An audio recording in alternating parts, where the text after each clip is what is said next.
Alright folks, 2010 Chevrolet, it's the Avalanche. It's got the big 5.3, it's the LTZ, the fancy one with the leather. Customer complaint on this one is the power seat on the passenger side doesn't work, is what he told me, and he told me that the whole seat didn't work. So I was kind of expecting to see that. However, let me take and get this thing lightly plugged in here so I can unplug it. It does work, so we can see. Oops, I'm just gonna hold this. It's a pain to unclip. So we got back, forward, backwards, front of the seat down, front of the seat up, back of the seat down, back of the seat up. I'll scoot your head here, but we can see the function that doesn't work is the recliner. Oh, look at that, it just came forward. And that's part of the problem. The lumbar works, recliner doesn't work, forward, back, up, down, front and back, that all works. So you can learn a lot without even having a wiring diagram in front of us, because I don't have one in front of us. But one thing that we do know is that this seat has one ground and one power that feeds this connector. Being that the seat goes forward, backwards, up, down, all that, we know that our circuit breaker is good, our power is good, everything's working except for one motor. And that's where I got yesterday before I went home. I pulled it in last night before I went home. So here we are. I'm assuming we have a bad switch, is my assumption. And what I was hoping, perhaps in this video, that we could go full Russian on it, maybe fix this switch, because I think it's just mechanical contacts. But let me show you how we're going to do this, potentially. We need to, you have to take this plastic piece off, so that's pretty easy. There's one screw in the front, take that screw out on these seats, and then there's just 1, 2, 3, 4 retainers there, and a couple in the back here, a couple of these little tabs, you know, here and here. So it does pop off relatively easy. The seat belt thing here comes out, but for this purpose, we're leaving that in.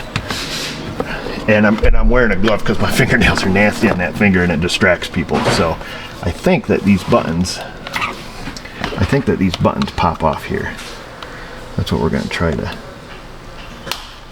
do. And then I'm going to get the switch out and I'm going to show you. We're going to do some tests on it here. Hopefully we can get it apart without breaking anything.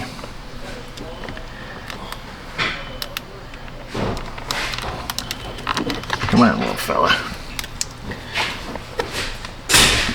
I haven't checked with GM, see if the switch,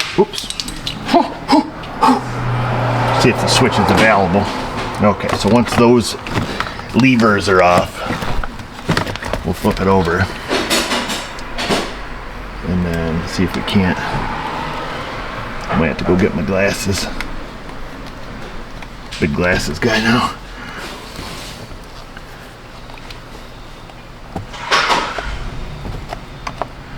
Some big old tabs on there. Wow, Chevrolet, that's a long ways to bend some plastic to get this baby out. So I'm just pushing up on it, going through releasing these tabs. Okay, let me move you a little bit. That way when I break it and the plastic goes flying, you got a good view.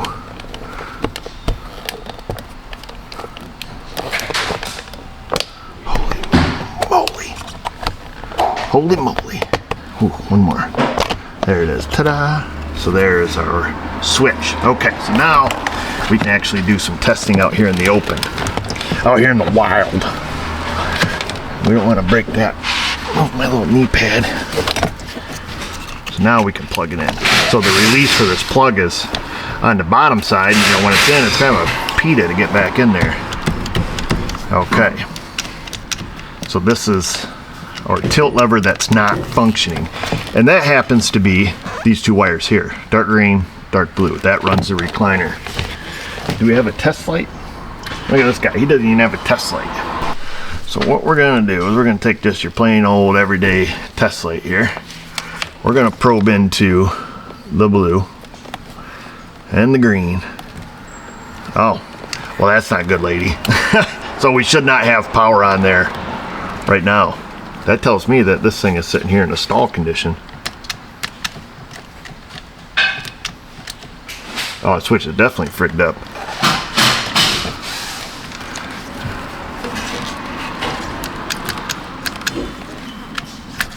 Yeah, there shouldn't be any power on this right now, folks. When I push the button, there should be some power. That's funny. It's just sitting there just cooking that motor. There it goes, now it's off. Push it back, nothing. Forward, nothing. Oh, now it's back on. So yes, well that's not, that's not good at all. I'm surprised it's not tripping a breaker here eventually, or that little motor's gotta be back there just screaming its little heart out. To verify that if the recliner motor is any good, we're just gonna jump our power and ground. So our red with white and our black, we're just gonna run a power and a ground. I don't know which way moves it, forward or backwards. But here, let me zoom you out. We'll try it like this. So I've got some jump wires here with some T-pins in it. We'll try to do this without catching anything on fire. So let's find the black one here. So that's the second one in. Very lightly front. These are big connectors. I don't know if we're going to be able to. There we go. We front probe that, and then we'll just guess. We'll put it in the green one. And then we're going to back probe some power, which is this red with white down here. Don't touch it. Probably should have a fuse strip, but we like to live dangerously. There we go. We're in all the way. And then now we're going to touch the blue and see if it reclines. Oh, there it goes. Look at that. Can you see it? Oh, she's reclining, baby. Oh, yeah. So that's reclining. This is unreclining. Is that a word?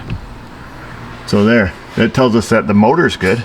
So what I'm curious is, now that it's back, if we plug this thing in, I'm thinking, here, I'll move this so you guys can see the little turny-dongy down here.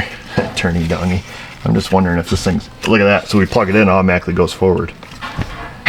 Well, there's your problem, lady. This thing's all shorted out.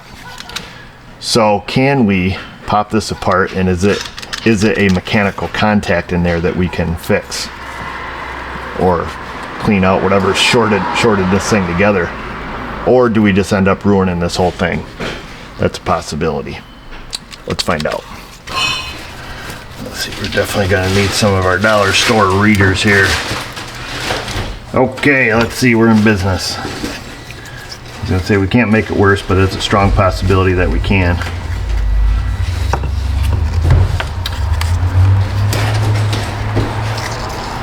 So far, not off to a great start. This is where you need a couple fingers here. Let's see, we're gonna stick a little pocket screwdriver down in here to keep that wedged out. Then we're gonna get a second one. Give it a double wedgie. Whoop. Oh, look at that. Ta-da! Just like we know what we're doing. And it's this set of contacts back here that we're concerned with. Okay? And I don't know how it all comes apart, so we're gonna... Oh, so it clicks that direction, but no click in that direction. See how it's supposed to click? So this one only clicks backwards. Interesting. Let's see.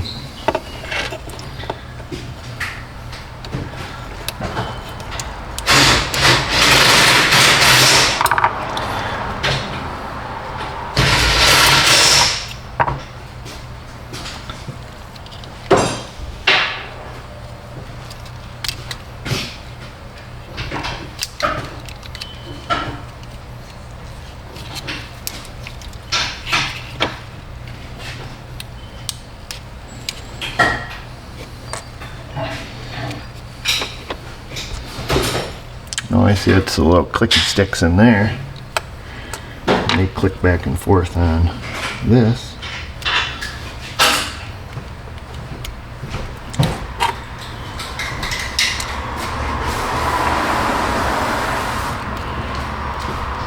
Oh yeah, this side's broken. So this side still has the clicker in it. This side just full of wiggly bits. And it looks like it pops apart on one more level. Wow. This one might involve the knife to get underneath that. It's quite a thin little piece of plastic there.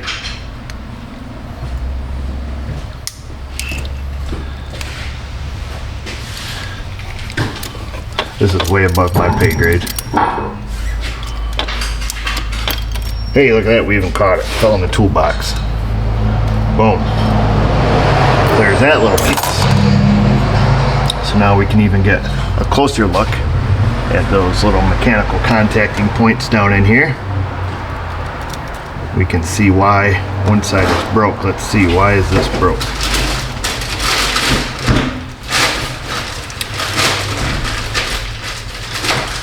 Just kind of flopping around in here, making contact.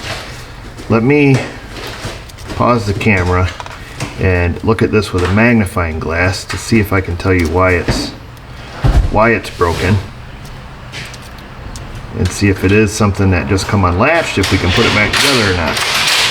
Well, no happy ending here, folks. I fiddled with it enough. We fiddled with it till it was broke. A little tab here. I had it all together, but I had the lower contact point that actually comes down and hits these points here. I forgot it was a mirror image of this one. I had it upside down. I put it in just like this one, and it didn't quite have the right spring to it, so I bent it back up so I could flip it over, and then this little tab broke because it's really not meant to be pried apart probably ever. So nothing we can do. We just got to replace the switch. But I was hoping that just for the sake of a video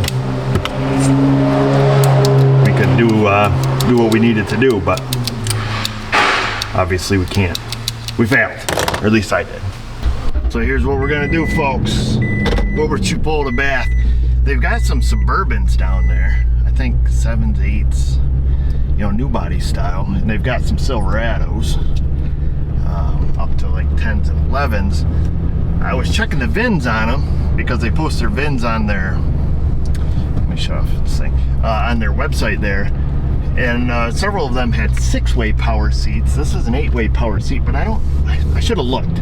I don't know the difference between a 6-way and an 8-way. I don't know if just the lumbar makes it an 8-way, but for what it's worth, it's only a mile down the road. Let's just go have a little peek. We're gonna be this lucky.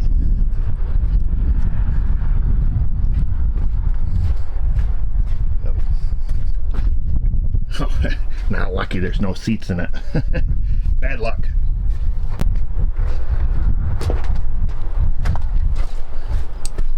Oh, this Avalanche, this thing's an 08. Hello there, my little friend. Sweet. I don't know what size it was. This side's right here. Guess we should just came here first, huh?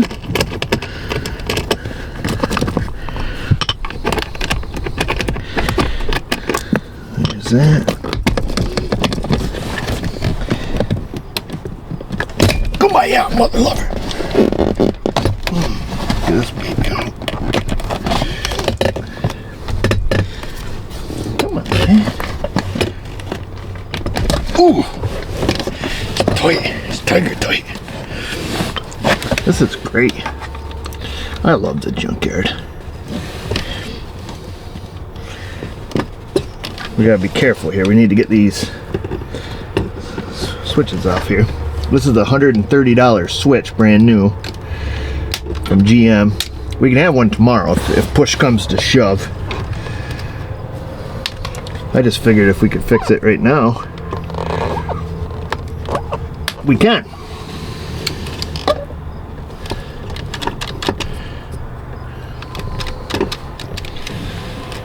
Forward, backward, up, down. Yeah, it's the same.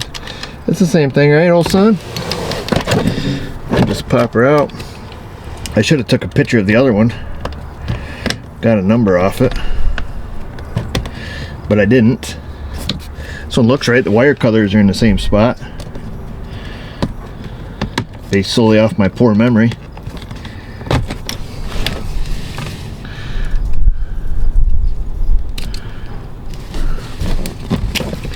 Boom. There we go, folks. I don't think we need to put these back on. It's got a little bit of goo in it, or maybe I just spit on it. It seems like goo, some kind of seat goo. Oh yeah. thing's got the leather too. She's pretty nice. Pretty nice in here. Somebody needs some seats. Yeah, we won't bother putting these on because you can only take these on and off so many times before you break something. But we will take them with us. Congratulations. Oh, congrats. You earned 5% off at Wilbert's. You pull it. Please go here. Redeem with the cashier. Expires 9/29/23. Well, they give me a whole month. I get 5% off. Well, we'll wait till we're getting something that costs more than just a nickel. They dang near give parts away anyways. That's it, folks. We didn't get that far from the building. Even better. Alright, let's get out of here, go back, eat some lunch. We can pop this switch in real quick to see. But yeah, what a cool place. I love pick and pull. Wish we had more of them. Probably hands down my favorite place to go. Well, within reason. Let's see here, we're gonna plug this in like this. Hopefully it works. Let's see. There's backwards. There's forward. Let's see. Front of the seat going down. Back of the seat going up. Back seat down. And then lo and behold, ooh, the tilt. She's tilty. Sweet. It'll be just 1 minute. This is the 1 minute. Lunch is ready. So let's just pop this baby back in. Okay, that's all clicked back in. And we'll click these little guys on there. Sweet. I love Wilbert's. That's where I'm going to work when I retire.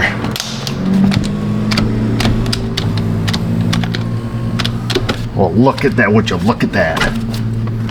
So then these have guide pins on them. So when you go to put this back together, get everything kind of lined up first before you just don't go shoving it in, you know. Let's see here. Should take some of my own advice. Let's see, there we go.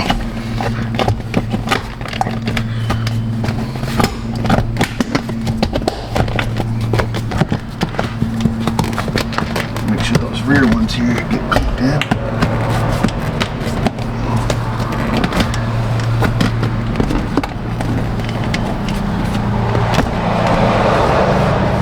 Oh, there is none through here. Oh, that's interesting. Okay, just these two back here. Okay, and that just goes into the rubber.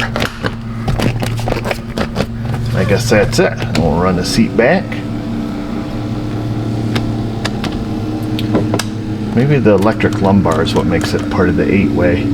I know when I looked at the diagram originally, there was a 6-way, an 8-way, like a 10-way, heated seats, all this stuff. I think these were listed under the 8-way. Let's get our tool and put this back together. Yeah, kind of a lame-o video, but at least we got to hang out together and go down to Wilbert's, save a bunch of money. They're just like Geico. There. What I'll do is maybe when I'm editing this, I'll post a picture of the wiring diagram. That way there, in case you guys work on this and maybe one of your functions doesn't work and you need to know which wire color is which. So that's it, folks. Power seat switch in your Avalanche, which I think fits a lot of these years Chevys, pickups and Suburbans and Tahoes and all that stuff. They've used these really primitive style switches for quite some time, where they run all the current like actually through the switch instead of like a module. So I know they've done that for a while, which is kind of nice. But we weren't able to do no parts required, but we did super cheap parts required or obtained, and it works. So that's it. Work your way in the comment section. Questions, comments, concerns, the Insta, the Facebook. You guys know where we're at. And just remember, viewers, if I can do it, you can do it. Thanks for watching.